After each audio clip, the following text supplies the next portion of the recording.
BBC, or more specifically, you, Tim Davie. Hello, Tim. You're probably wondering, why have I woken up in this dark, mysterious basement? Well, I can answer that. It's pretty simple. A little birdie tells me that you are the CEO of the BBC Worldwide, which, coincidentally, is the exact same company that blocked my video worldwide. What a coincidence. And since the aim of BBC Worldwide is to actually promote your shows to other countries, taking down my video, A Show Better Than Black Mirror, actually does the opposite of what your company is supposed to do.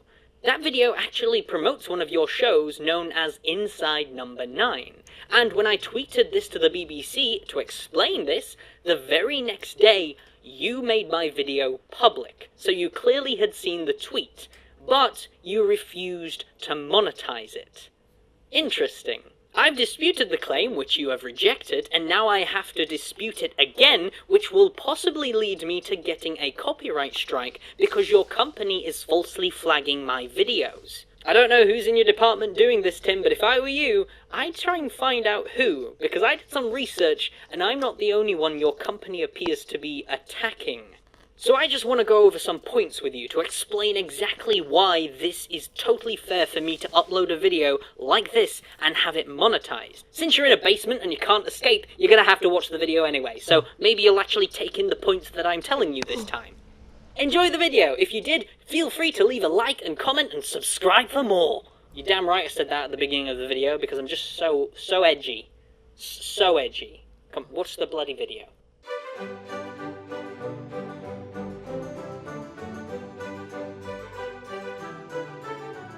I think it's best to start off with one that is incredibly beneficial towards you, free promotion. You might be thinking at first, how is it free promotion? Wouldn't you be putting the name of our show in the title, meaning you're just getting views off of us? Actually, not exactly. Your show is called Inside Number 9, but the video is titled A Show Better Than Black Mirror. Since the show Inside Number 9 needs a required taste to enjoy it, I reached out to another fandom that pretty much also needs a required taste to enjoy it, which is Black Mirror. Multiple articles out there on the internet also agree that if you've seen Black Mirror and are waiting for the next season, Inside Number 9 is a great show to quench your thirst for a very dark and grim show. Not only that, multiple people have commented, tweeted, and even messaged me telling me they checked out the show after watching my video. Some have even said they stopped watching my video halfway through just to find the episode and watch the full version in all of its glory. But that's just one video, obviously. What about other videos that do have the name of the show in the title? Well, I think you'll find most of those videos are reviews on your show. These videos talk about what works and what doesn't through each episode, and by doing this, it sparks a debate about your show through its fanbase. Good or bad, these videos get people talking about it. Videos like these can help keep your show running for years after it ends. It can spark an increase in sales if big creators talk about it. My channel is tiny compared to YouTubers out there right now. Just think about that for a second. If I can actually get the amount of people I did to watch your show, imagine a YouTuber that is 10 times the size of my channel right now made the exact same video I did. You're potentially missing out on a gold mine here. But whoever is in charge of manually detecting copyright is holding back your company, Mr. Davie. Because if bigger YouTubers hear about my video being copyright striked, blocked worldwide, or even demonetized unfairly, they'll choose to leave your content out of their videos. Meaning you've just stopped stuff like this from reaching its full potential. Also, you may have picked up on the words falsely flagging. That's because all these videos I talked about fall under fair use and fair dealing in United Kingdom law. Which brings me on to my next point. You know what? This point is brought up all the time in a calm manner when directing it to companies like you, Tim. But every time a content creator does this, you never seem to take it in. Because, you still choose to do it.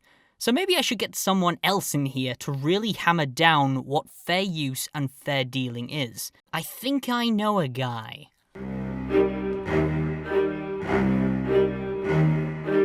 Alright, Tim. NitPix here. I know you're a fancy businessman with tailored suits, bourgeois briefcases and a haircut, whilst I live in Inside a Mind's basement and make YouTube reviews for tuppence, but it's time for me to school you, because you didn't go to school, did you? I mean, it's fucking obvious you didn't go, because you don't seem to know anything about the 1988 Fair Dealing Act, which transformed copyright law in the UK. I mean, come on Tim, that's primary school shit. Fair use, or fair dealing as it's known in the UK, specifically states that you are legally allowed to use copyrighted material as long as it's transformative. But what does transformative mean? Good question, Tim. Well, legally speaking, something that's transformative is if the use of that copyrighted material is for the purposes of research or study, parody, or criticism or review. Oh, look at that, criticism or review. Now this is when I get a bit personal. Now, my Doctor Who Chibi review video has been manually copyright claimed since the 6th of November. Inside a Mind's video was very positive, and that's great, cool, good for him, but mine was very negative. I was basically ripping the new Doctor Who showrunner a new arsehole by reviewing each of his episodes. Even though this video is negative, the law's the law. Now if I uploaded all 5 of these episodes back to back and titled it Chris Chibnall Doctor Who episodes watch free here, then that would be a clear violation of copyright, as it would allow audiences to view the copyrighted material without paying a TV license or buying it legally. Or even if I was just to upload a 30-second clip from one of the episodes. That's not transformative, it's stealing and high treason. But my video isn't that, and neither is Inside a Mind's video. Both are scripted out opinion pieces with footage to illustrate or emphasise our points, sometimes briefly quoting the material, which again is to provide context and evidence to our points. If it wasn't for fair use and fair dealing laws, our videos would just have to be us talking over a blank screen, with us trying to describe the visuals of the episode, and trust me Tim, that wouldn't be very entertaining. But don't take my word for it. Take Julia Aaron's word. She's the Associate Director of the Fair Use Project, and she knows more about fair use than bloody anyone in the bloody universe. Using copyrighted material in a review is a classic case of fair use, and so using a clip or portions of the copyrighted material in order to present your review of a film, that is something that is very likely to be found a fair use. You're using it for a very different purpose than the original. You're commenting on it, and you might be criticizing it. So in answer to the second part of the question, it doesn't even matter if you're promoting the film. You could be criticizing the film and saying that it's terrible and using clips to support that argument, and that would still be a fair use. Also, and if you were doing the review for a commercial purpose and were making money, that also wouldn't be a determining factor. NitPix out, mic drop, boo. Okay, this point might be rehashing a little of the first one, but I just wanted to do the whole rule of threes thing, so yeah. All I can say is, you shouldn't be seeing content creators like myself as a threat. If anything, you should be encouraging more content creators out there to make videos on your shows. Working side by side with people like this and letting them talk freely about your projects without censoring any of it will help achieve the goal BBC Worldwide set out to do in the first place. I know you might not believe it, Tim, but I worked hard on this video, and I am sure thousands of other people have done the exact same thing when they made their videos. Thousands of other content creators go through the exact same thing I have done with you, and it needs to change.